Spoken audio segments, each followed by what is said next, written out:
Chapter 43. What Cook was stirring. That night, Despereaux rolled the thread from the threadmaster's lair along innumerable hallways and down 3 flights of stairs. Reader, allow me to put this in perspective for you. Your average house mouse, or castle mouse if you will, weighs somewhere in the neighborhood of 4 ounces. To kind of put that in perspective, 4 raisins weigh about 4 ounces. Despereaux, as you well know, was in no way average. In fact, he was so incredibly small that he weighed about half of what the average mouse weighs, 2 ounces. That is all. Think about it. He was nothing but 2 ounces of mouse pushing a spool of thread that weighed almost as much as he did. Honestly, reader, what do you think the chances are of such a small mouse succeeding in his quest? Zip, zero, nada, goose eggs. But you must. When you are calculating the odds of the mouse's success, factor in his love for the princess. Love, as we have already discussed, is a powerful, wonderful, ridiculous thing, capable of moving mountains and spools of thread. Even with the love and purpose in his heart, Despereaux was very, very tired when he reached the door of to the castle kitchen at midnight. His paws were shaking, and his muscles were jumping, and the place where his tail should be was throbbing. And he still had a very, very long way to go. Into the kitchen and down the many stairs of the dungeon, and then through somehow, some way, through the rat-filled darkness of the dungeon itself, not knowing where he was going. And oh, reader, when he stopped to consider what lay ahead of him, Despereaux was filled with an icky feeling of despair. He leaned his head against the spool of thread, and he smelled celery there, and he thought of Hovis, and how Hovis seemed to believe in him and his quest.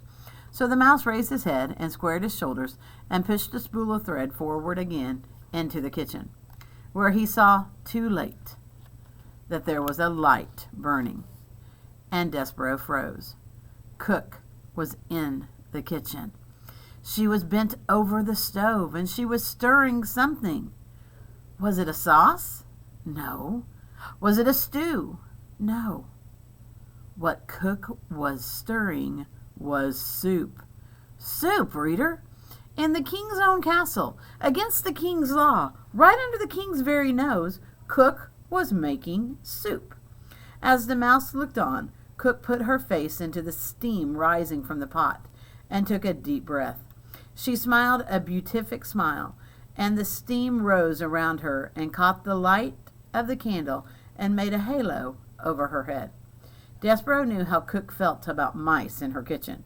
He remembered quite clearly her instructions to Meg regarding himself. Kill him. The only good mouse is a dead mouse. But he had to go through Cook's kitchen to get to the dungeon door, and he had no time to waste. Soon daylight would dawn, and the whole castle would be awake, and a mouse would have no chance at all of pushing a spool of thread across the floor without attracting a great deal of attention. He would have to sneak past the mouse-hating Cook now. And so, screwing his courage to the sticking place, Despereaux leaned against the spool of thread and set it rolling across the floor. Cook turned from the stove, a dripping spoon in her hand and a frightened look on her face, and shouted, "Who's there?" Chapter 44. Whose ears are those? "Who's there?" shouted Cook again. Despereaux wisely said nothing. The kitchen was silent. Said Cook. "Nothing. It's nothing at all. Just my nervous Nelly ears playing tricks on me." "You're an old fool," she said to herself as she turned back to the stove.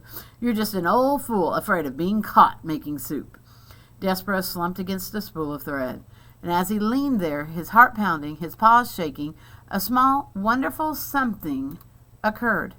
A midnight breeze entered the kitchen and danced over to the stove and picked up the scent of the soup, and then swirled across the floor and delivered the smell right directly into the mouse's nose.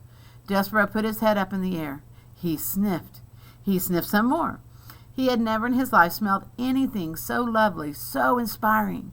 With each sniff he took, he felt himself growing stronger, braver. Cook leaned in close to the kettle and put the spoon in and took the spoon out and blew upon the spoon, and then brought it to her lips and sipped and swallowed. She said. She took another sip. Missing something, she said. More salt, maybe? She put the spoon down and took up an enormous salt shaker and sprinkled salt into the kettle. And Despereaux, feeling emboldened by the smell of soup, again set to work pushing the spool of thread. Quickly, he said to himself, rolling the spool across the floor. Do it quickly. Do not think, just push. Cook whirled the salt shaker in her hand and shouted, Who goes there? Despereaux stopped pushing. He hid behind the spool of thread as Cook took the candle from the stove and held it up high. She said. The candle light came closer, closer. What's this? The light came to rest directly on Despereaux's big ears, sticking up from behind the spool of thread. Oh, said Cook, whose ears are those? And the light from the candle then shone full in Despereaux's face. A mouse, said Cook. A mouse in my kitchen.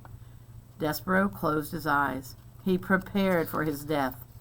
He waited, reader, and waited. And then he heard the sound of laughter. He opened his eyes and looked at Cook.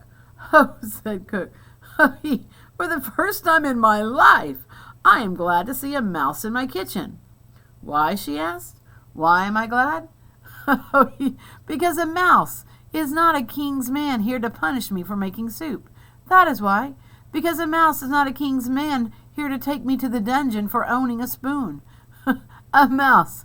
I, Cook, am glad to see a mouse. Cook's face was red. Her stomach was shaking. She said again. And not just any mouse. A mouse with a needle tied around his waist. A mouse with no tail. Ain't it lovely? She shook her head and wiped her eyes. Look, Mouse, these are extraordinary times. And because of that, we, meaning her and Despereaux, must have some peace between us. I will not ask what you are doing in my kitchen, and you in return will tell no one what I am cooking. She turned then and went back to the stove and set down the candle and picked up the spoon and again put it in the pot of soup and took it back out and tasted the soup, smacking her lips together. Not right, she said. Not quite right. Missing something still. Despereaux did not move. He could not move. He was paralyzed by fear. He sat on the kitchen floor. One small tear fell out of his left eye. He had expected Cook to kill him. Instead, reader, she laughed at him, and he was surprised how much her laughter hurt.